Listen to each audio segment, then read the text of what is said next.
mostly virtual world, how can we use body language in negotiation as a force for good, for connecting with our prospects, our customers, and our teams? So today, we're going to answer those questions. First of all, body language absolutely matters, probably more than ever before. And I brought on a master negotiator and body language expert, Greg Williams. He's studied and practiced negotiation tactics and strategies for more than 30 years. And he spent over 20 years studying the way that body language can affect negotiation outcomes. His education experience comes from formal negotiation settings, universities, governmental municipalities, seminars, and the School of Hard Knocks. He's been on numerous corporate business and government boards. He's an acclaimed author, been Businessman of the Year, Leadership New Jersey Fellow, past president of NSA New Jersey, and all sorts of amazing stuff. And today, I get to share my friend Greg with you. How you doing, Greg? Hey, Phil, I'm alive, so I'm A-okay. That's what I always say. And thank you for that introduction. Absolutely. Absolutely. It's a real privilege to have you here. So, Greg, I got to ask, before we get too deep in the questions, is how'd you get started in negotiation, man? Why does it matter so much to you? From the time I was a little boy, and this is true with all kids, I was a negotiator. I didn't realize it when I was a little boy, but one of the things that I discovered was the better I was able to negotiate, the more I was able to obtain. Phil, here's a quick story. I was 4 years old. Yes, 4 years old. I was very entrepreneurial even at that age, and my parents allowed me to shine shoes at the corner bar. Okay. That was during the time when you didn't have to worry about your kids being snatched or anything of that nature. And what I observed was, if I charged a nickel for a shoe shine, that would be good, but sometimes I'd get 10 cents as a tip. And I thought, okay, so what's happening here? Well, I started recognizing the fact that certain body language gestures, be it a smile, be it just some type of maneuver someone made per how they displayed their satisfaction with the shine I had delivered, impacted the type of tip that they would give me.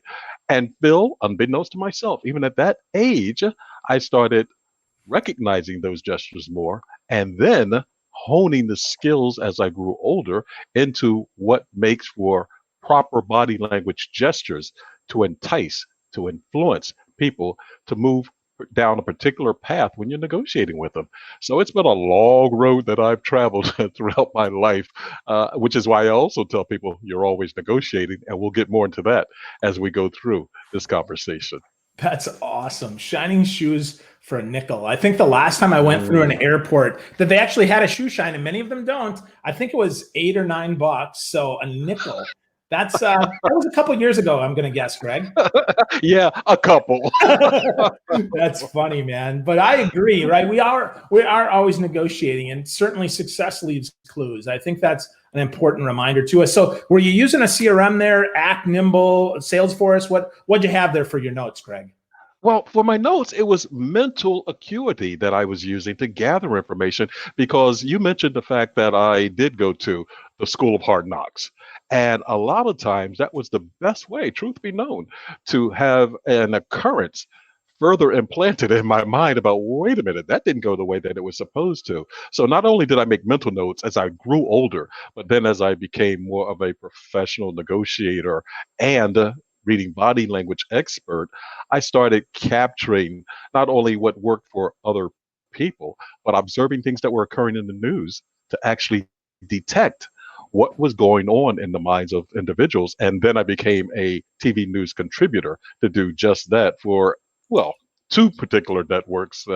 And I'll leave that one where it is for right now. Yeah. Wow. Cool. So that's pretty cool. So you know, I talked about virtual, right? But you just talked about TV, right? TV is kind of the ultimate virtual, if you will, for the ultimate body language there. But right now we're on StreamYard, right? We're using this tool, this virtual tool, to connect. And now, unfortunately, right, we can't get together in person. So video is more important than ever. So how do we make sure that we project a positive influence on people to help us be, you know, more polished, more powerful, and more influential?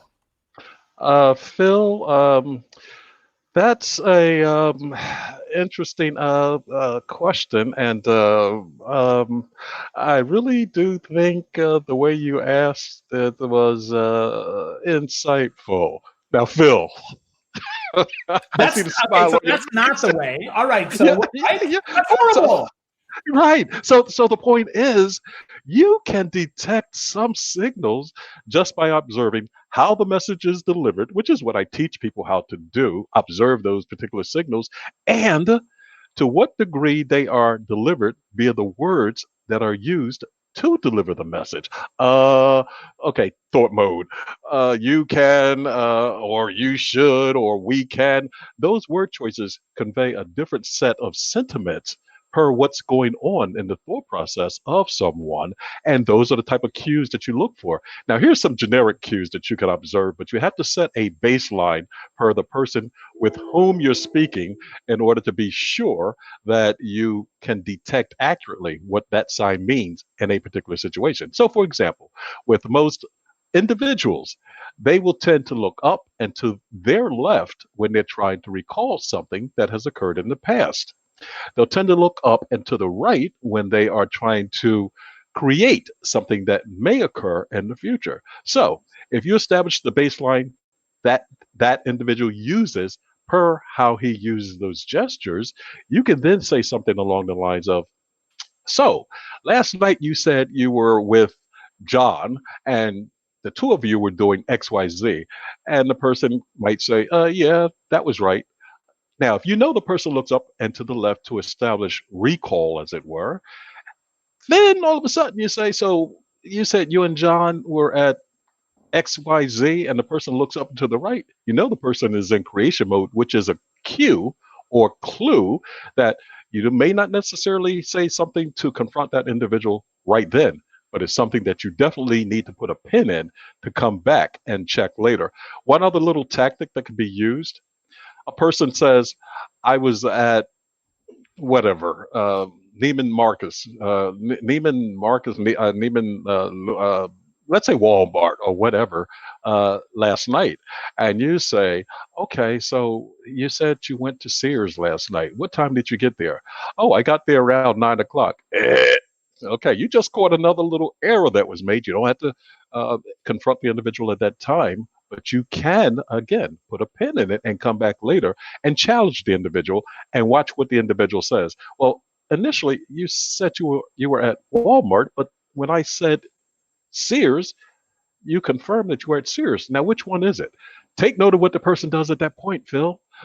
You're standing face to face. You're looking at the person on video or whatever.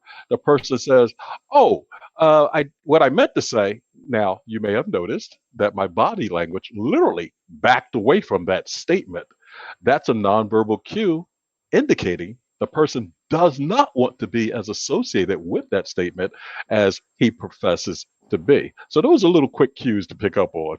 Wow, those are good cues. Those are just little nuances that really can help us understand the person more. If we're sitting across the sales table in a boardroom, something like that helps us understand what's going on. If they're thoughtful, if they're not, right? If they just make stuff up, you're certainly going to see that. If people, if people prepared for an interview, for a conversation, or if they just showed up and threw up. I think that's really important, right? Because I see that, right? I see plenty of sales folks who go into a meeting and they're not ready at all. They're just making stuff up on the fly, right? I believe I heard, Greg, 71% of statistics are made up on the spot. Is that true, or right?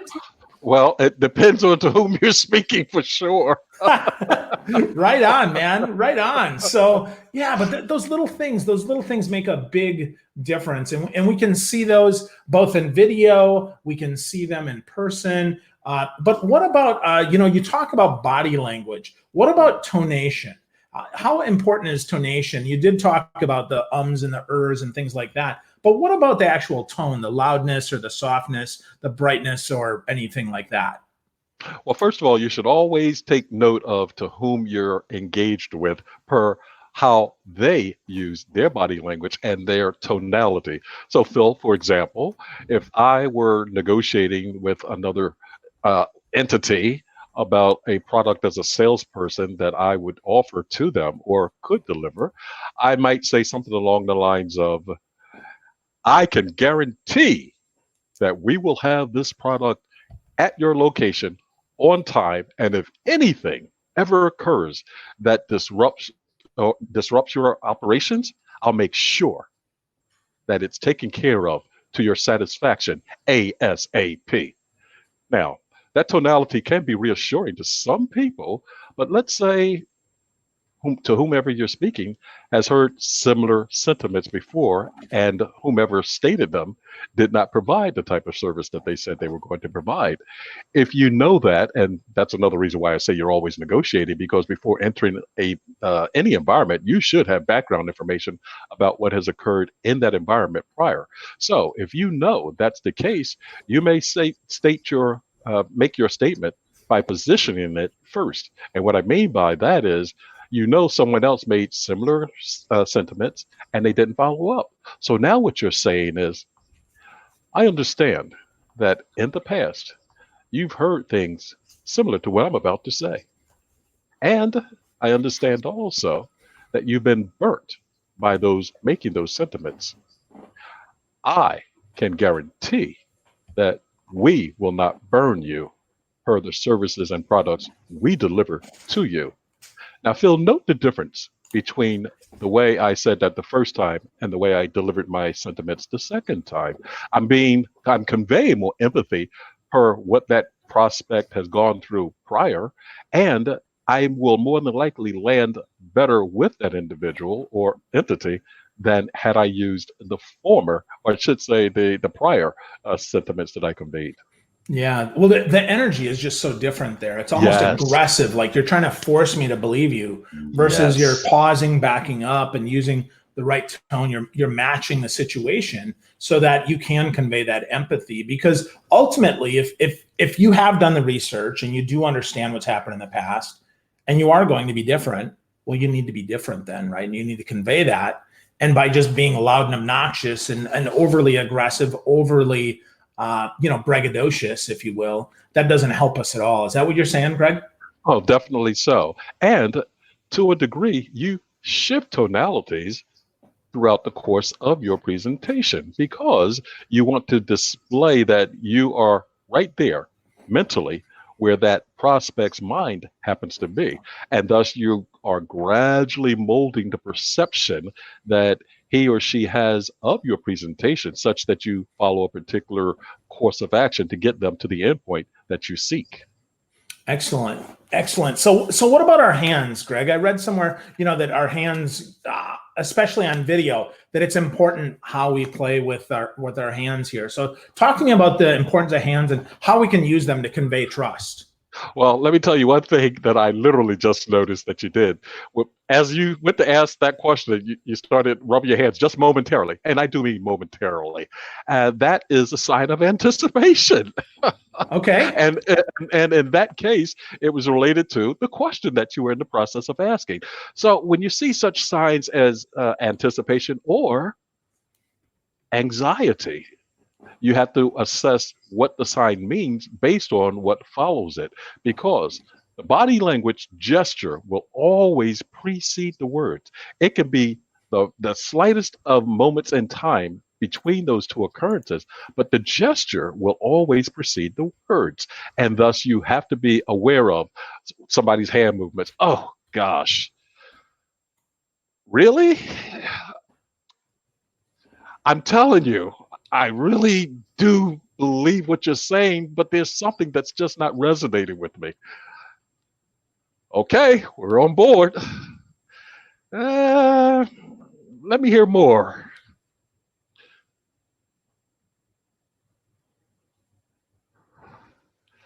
You want me to believe that? Gestures can convey so many movements. Did you hear what I said? Oh, do you believe that? I'm mimicking just some of the gestures, Phil, because again, one gesture by itself does not necessarily have to indicate that person is thinking along a particular thought of mind or in a particular thought of mind. And thus you have to look at a cluster of gestures, because if I say, yeah, that looks good to me. I just displayed two gestures. One, I may not believe what I'm seeing. Truth be known, I don't know if that is the truth. And let's say the words that come out of someone's mouth says, oh, you've really got to trust me because I know what I'm talking about. Two gestures indicated, well, maybe not. When someone is touching their eye, again, in general, they're trying to state, maybe I'm not seeing what I believe, or maybe I don't believe what I'm seeing, or maybe their eye itches for the moment. But the body emits signals that indicate whether or not they're lying because the body starts to get out of its state of comfort. And that's what people try to do to put their bodies back into a state of comfort. So when you see certain gestures, you have to understand what the source of stimuli was that caused that gesture to occur and what it meant per that particular gesture. Interesting. That's so interesting that we need to think about the words, the choice, right? Everything that we have there, the energy, the tonality, the pacing, all of that as it relates. And so what about mirroring, Greg? Is mirroring important? Does mirroring work, or is that just a myth? It does work to a degree, like anything else related to body language and or negotiation strategies. And Phil, it depends on the individual with whom you are mirroring. Because let's say you're with a very savvy negotiator. A savvy negotiator knows that mirroring is supposed to allow people to bond together faster. So he may be a contrarian just to try and see if he's going to throw you off to see exactly how you might react or act in certain situations. I was engaged in a negotiation once with an individual. This is a sign of authority in most cases. When someone steeples their fingers, it's a sign of authority. I know what I'm talking about at this particular point in time. I have everything under control, et cetera, et cetera. I was in a negotiation with an individual that sat like that for 45 minutes. And I mirrored that individual by doing the exact same thing. After we became friends, he said to me, "Do you remember that first time we met and you mirrored me?" I said, "Yeah." He said, "Why didn't you break it?" I said, "Because I wanted to let you lead to the degree that you thought you were leading."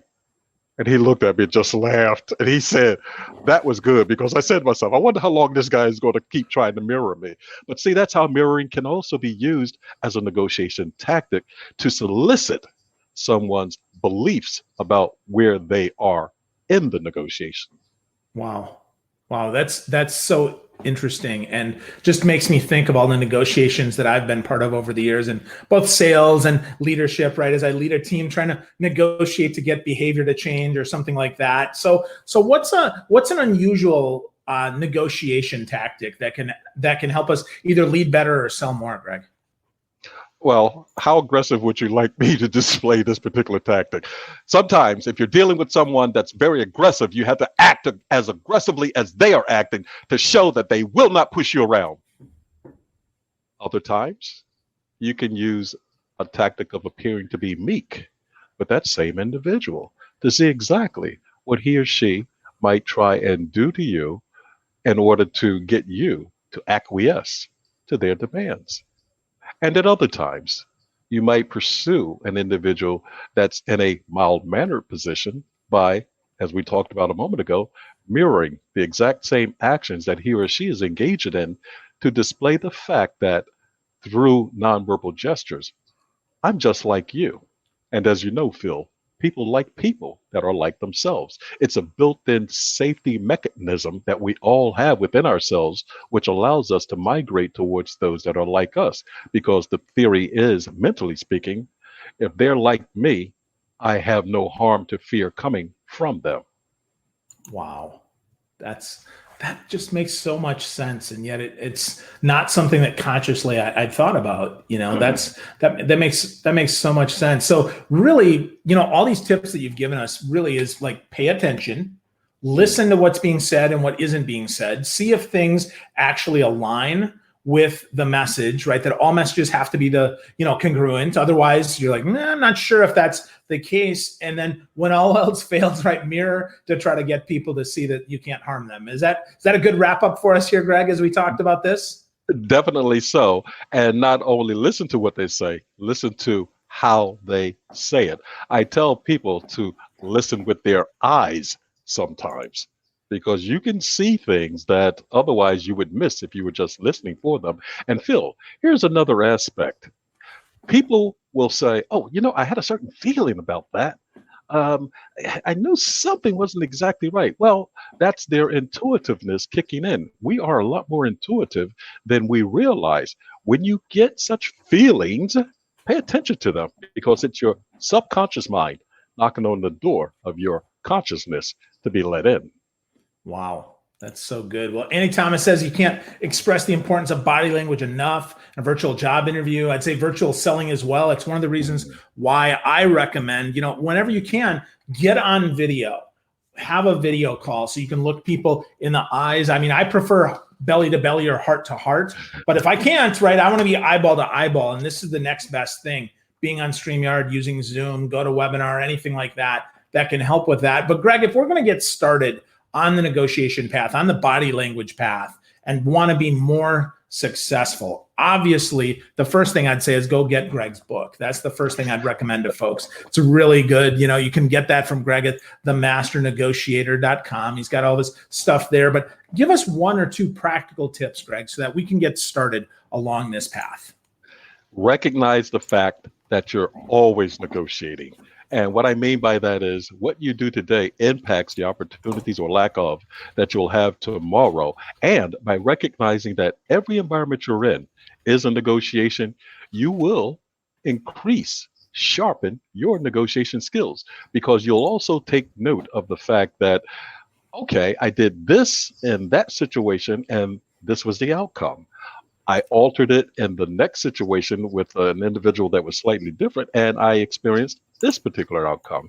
You will be mentally sharpening your negotiation skills and body language agility simply by paying more attention to the fact that you're always negotiating. Wow. That's a great way to wrap us up, Greg. Remember, folks, you are always negotiating. No matter what you do, no matter where you are or who you're with, you're always negotiating. And to the question before, did I make up that statistic? Of course I did. I absolutely made up that statistic, right? That's for sure. And then one last question here. I really like this, right? It isn't natural to smile in a two-dimensional world, but you see Greg doing it in this session, and absolutely love the smile, brother. It's great to spend some time with you. Folks, if you're looking to get better at negotiation, give Greg a shout, right? Go to themasternegotiator.com, pick up his book, learn from Greg. I know I always do, and I'm always grateful when I get to spend some time with him. Thank you so much, Greg. Really appreciate you, brother. Thank you, Phil, for giving me the opportunity to add more value to the world. And again, remember, you're always negotiating. You are always negotiating. Great insight. Thank you so much, Greg.